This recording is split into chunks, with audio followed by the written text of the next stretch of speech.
Bien-aimés dans le Seigneur, bonjour.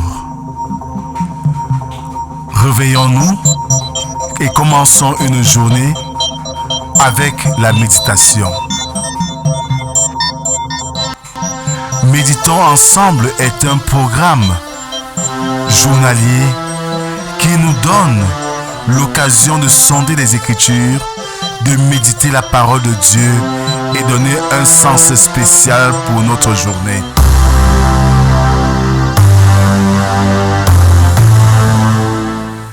Méditons ensemble est disponible sur les plateformes numériques.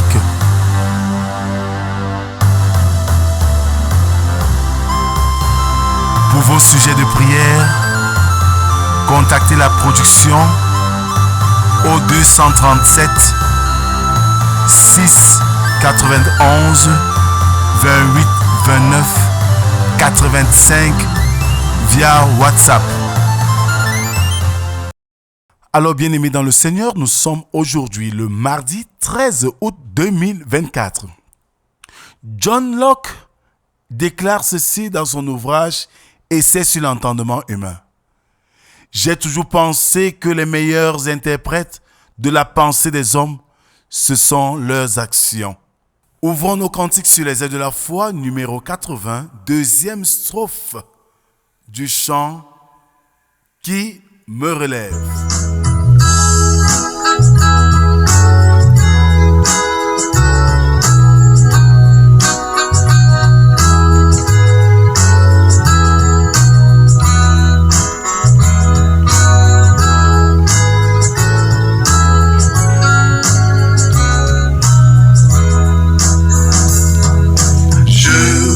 À mon Père et ma voix c'est Jésus-Christ.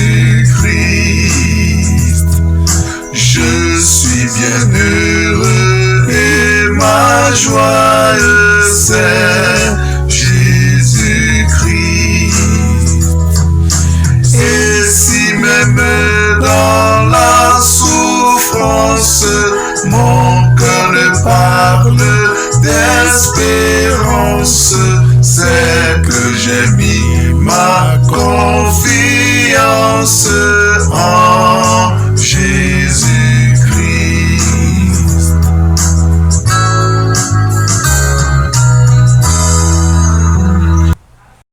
Psaume 104.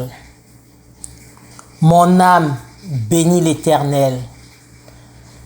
Éternel mon Dieu, tu es infiniment grand.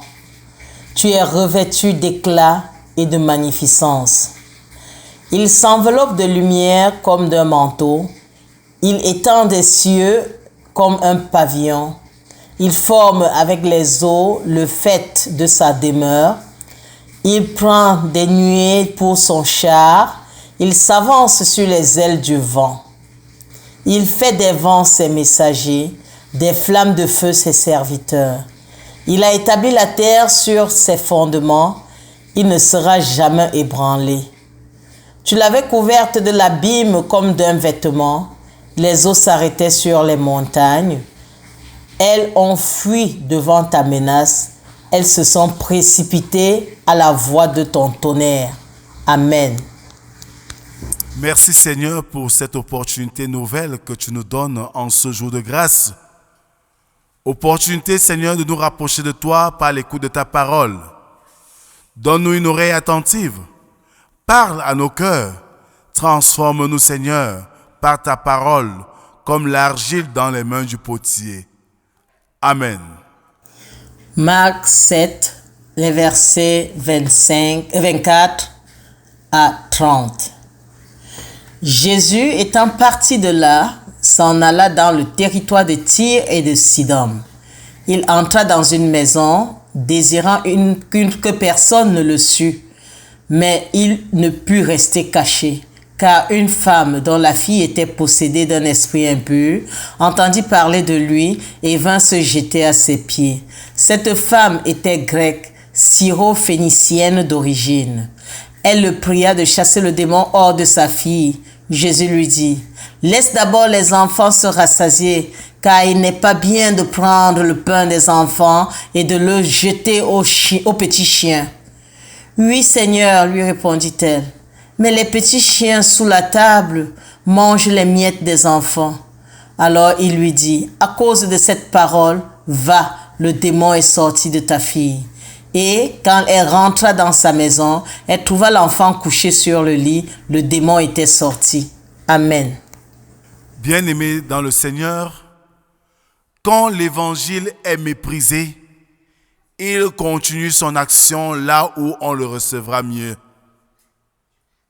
Nous voyons dans ce texte un des chefs de cette synagogue supplier humblement Christ de sauver sa petite fille âgée d'environ 12 ans, en danger de mort. Une autre guérison, celle de cette femme atteinte d'une perte de sang, fut également opérée pendant cette scène.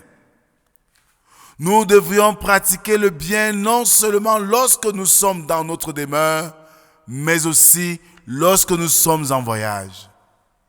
Il est courant de voir différentes personnes négliger de chercher secours auprès du Christ avant d'avoir essayé en vain toutes les autres possibilités d'aide. Par exemple, des médecins sans compétence. Certains courent vers les divertissements, les plaisirs. D'autres se plongent avec acharnement dans les affaires, s'occupent d'établir leur propre justice ou se tourmentent par de vaines superstitions. Beaucoup périssent dans ces voies.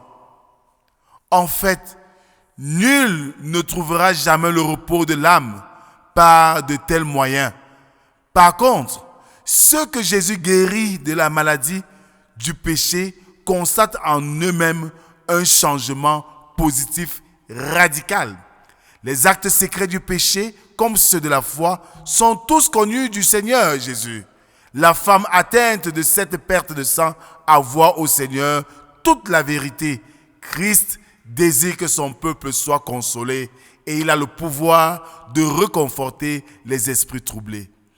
Plus nous dépendons de lui en toute simplicité, plus nous nous attendons à recevoir de grandes choses de sa part, plus nous constaterons qu'il est vraiment l'auteur de notre salut.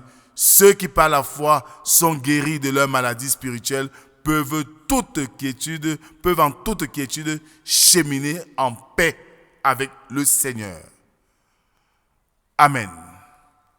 Merci Seigneur pour cette autre occasion que tu nous donnes ce matin de comprendre que ta visitation est une forme de libération pour tous ceux-là qui te considèrent comme l'auteur de leur foi. En ce moment où, Seigneur, nous cherchons des solutions ailleurs, où nous avons plutôt des appuis ailleurs qu'à toi, et voilà que nous sombrons, nous croyons même que tu n'existes plus. Nous transformons même les milieux d'adoration en lieu de ring de boxe et que sais-je encore, parce que nous sommes captivés par les attraits de ce monde. Seigneur notre Dieu, au regard de cette parole ce matin, tu invites chacun à prendre conscience que tu agis toujours, mais tu agis à l'endroit de celui qui te prend pour seul et unique abri. Nous te confions notre journée, nous te confions nos actions, nous te confions nos projets. Sois au centre, Seigneur, et accompagne-nous vers le succès.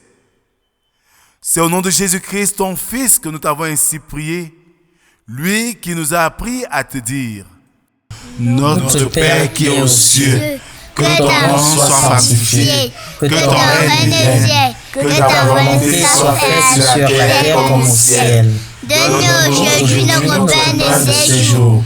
Pardonne nos offenses, comme nous pardonnons ceux qui nous ont offensés. Ne nous soumets pas à la tentation, mais délivre-nous du mal. Car c'est à toi qu'appartiennent le règne, la puissance et la gloire pour les siècles des siècles. Amen. Le monde et ses attraits sont une forme de distraction de l'homme pour l'éloigner de la face de Dieu. Que ce soit dans le secret, que nous posons des actes de bien ou de mauvais, le Seigneur Jésus le sait.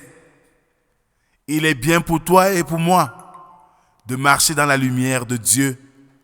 pour découvrir les merveilles de sa grandeur. Que le Seigneur soit pour nous un abri sûr.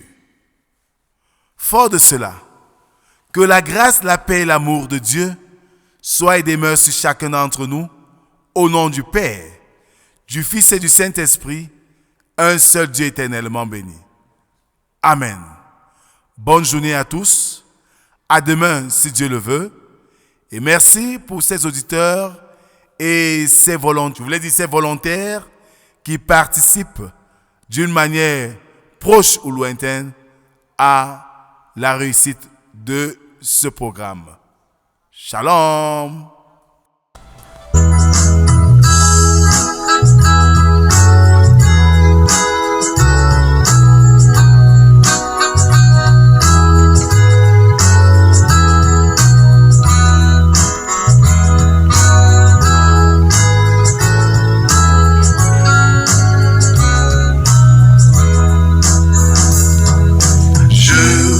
À mon Père et ma voie c'est Jésus-Christ.